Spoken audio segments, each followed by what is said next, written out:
Les moments gênants dans les films, c'est un peu comme les lave-lampes, pas moyen de regarder ailleurs. Salut tout le monde, c'est Xavier, bienvenue sur Watch Mojo français. Aujourd'hui on se retrouve pour le top 10 des scènes involontairement gênantes au cinéma. Pour cette liste, on s'intéresse à ces scènes de films douloureusement éprouvantes qui, croyez-le ou non, n'étaient pas censées instaurer le malaise. Attention, une alerte spoiler est de mise. Do women do this to you, or do you... I do this to women. With women. Women who want me to. Numéro 10, je n'aime pas le sable, Star Wars épisode 2, l'attaque des clones. L'interprétation d'Anakin par Hayden Christensen dans les préquels Star Wars est une mine d'or. De sa réplique « Tu es belle parce que je suis amoureux » à son cri du cœur, comment dire, pas hyper dramatique en Dark Vador. Mais aujourd'hui on a choisi son clash contre le sable. Dans l'une des nombreuses conversations complètement inutiles entre Padmé et lui, Anakin explique qu'il ne supporte pas le sable de Tatooine, sa planète natale. I don't like sand. It's coarse and rough and irritating, and it gets everywhere. Le truc chelou, c'est qu'il essaye de flirter avec Padmé là. C'est chaud. J'aime pas le mauvais jeu d'acteur. C'est grossier, agressif, irritant et... vous connaissez la suite. I'm sorry. Numéro 9, rencontre avec les esprits, SOS Fantôme. Le SOS Fantôme d'Ivan Reitman est l'un des meilleurs films pour toute la famille, avec assez d'humour et d'horreur pour divertir et faire frissonner. Alright. This chick is toast. Pourtant, je suis sûr que quiconque l'a regardé avec ses parents plus jeunes est d'accord pour dire que la rencontre fantomatique de Dan Aykroyd dans cette scène rate son coup. Pris par surprise alors qu'il dort, Ray assiste à un esprit qui défait son pantalon et ensuite... il enchaîne strabisme et roulage des yeux. Est-ce qu'on doit rire ? Is this a trick question? L'ambiance, c'est plus de se cacher dans nos mains et d'éviter de croiser le regard de papa ou maman. Ou de n'importe qui en fait. Numéro 8, l'alphabet, embrasse-moi vampire. I had a difficult day yesterday. Got a little upset at the office. Do you want to talk about it? Honnêtement, on pourrait laisser tout le film pour cette entrée parce que Embrasse-moi vampire, c'est de la folie de Nicolas Cage pur et dur.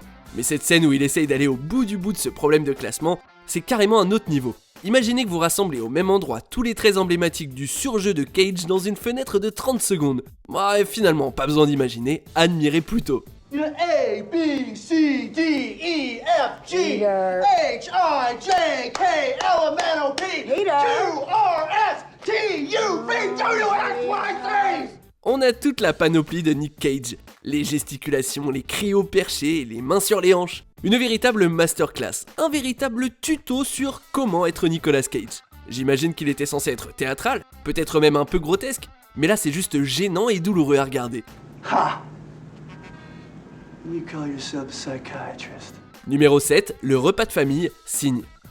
Ce film prend son temps, ce qui rend ses passages dramatiques d'autant plus captivants. What's the matter with everyone? Eat.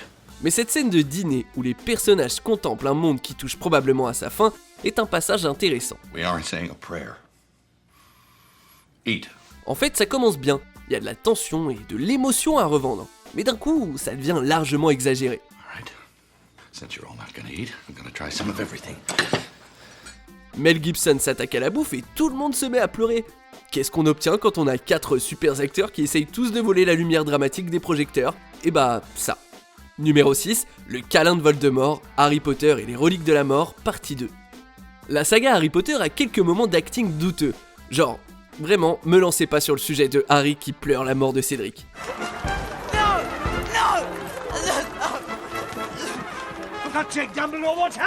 Mais pour aujourd'hui, on va plutôt partir avec un instant Voldemort. From this day forth, you put your faith in me. Voldemort est l'un des méchants les plus flippants de tous les temps.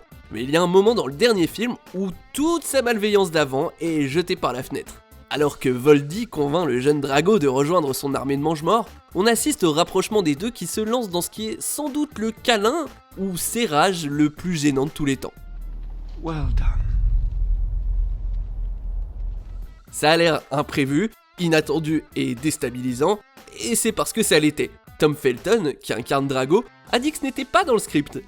Numéro 5, Kylo torse nu, Star Wars épisode 8, Les Derniers Jedi. I'd rather not do this now. Yeah, me too. La trilogie de suite Star Wars a sans conteste essayé comme elle a pu d'implémenter de l'humour, entre répliques marrantes et gags visuels. Mais parfois une bonne vanne n'enlève pas tout le malaise. Ici, quand Rey et Kylo communiquent ensemble grâce à la Force, une conversation impromptue montre Kylo torse nu. Do you have something, a cowl or something you could put on? Une blague est faite dessus, mais après coup on se demande, était-ce nécessaire ? Est-ce qu'on est obligé de devoir fixer ses pectoraux glabres pour le reste de la scène et faire comme si tout était normal ? Cette scène torse-poil a vachement perturbé les fans, ça aura au moins inspiré un paquet de mimes. Let the past die.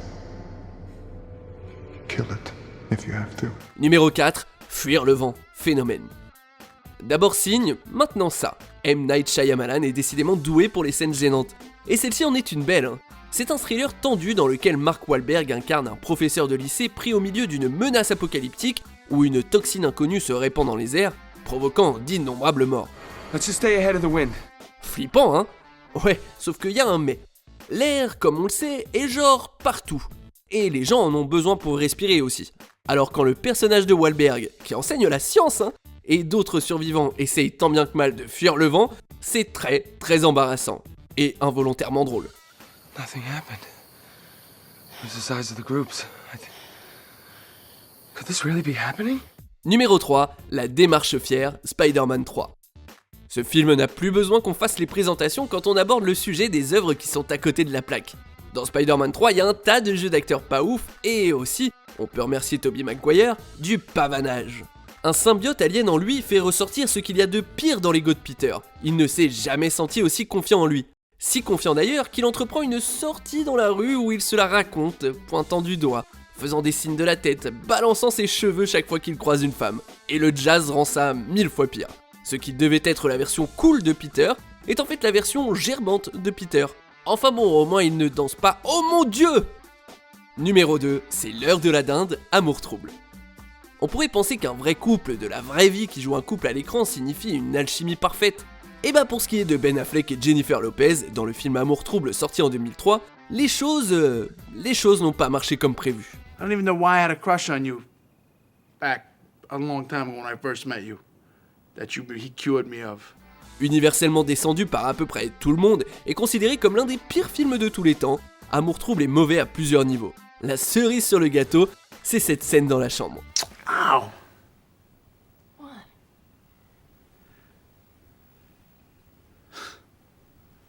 You need a woman. I got one. Dans le but de mettre une ambiance sexy, le personnage de Lopez prononce ces mots. It's turkey time. Huh? Gobble gobble. Vous ne regarderez plus votre repas de Noël de la même façon. Pour être honnête, c'est l'écriture qu'il faut blâmer ici, pas le jeu. N'empêche que ça fout la chair de poule tellement c'est gênant. Pour être honnête, je me souviens pas avoir vu cette scène dans SOS Fantôme quand j'étais gamin, et je me dis que ça a été coupé au montage pour certaines versions, ce qui n'est pas plus mal en ce qui concerne le visionnage en famille. Malgré tout ce qu'on vient de voir, rien ne bat notre numéro 1 en termes de malaise et de crispation lors du visionnage, alors affrontons quelques mentions honorables et découvrons la scène la plus involontairement malaisante du cinéma.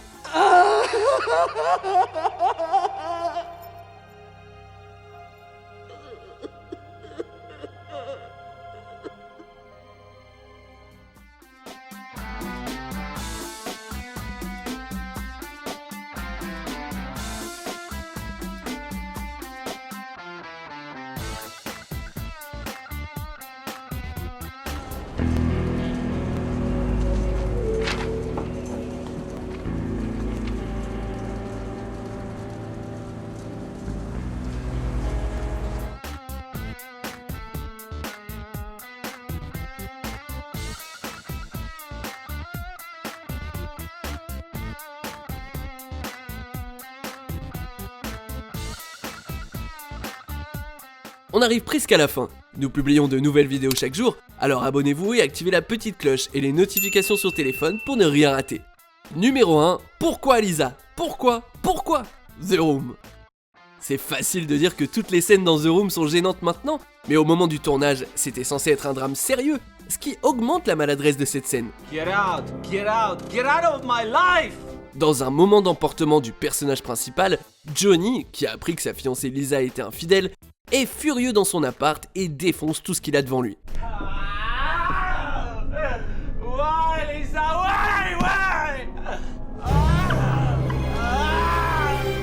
Mais ce qui est censé être une colère passionnée devient un caprice de déséquilibré, livré avec l'accent involontairement chelou de l'acteur-directeur Tommy Wiseau.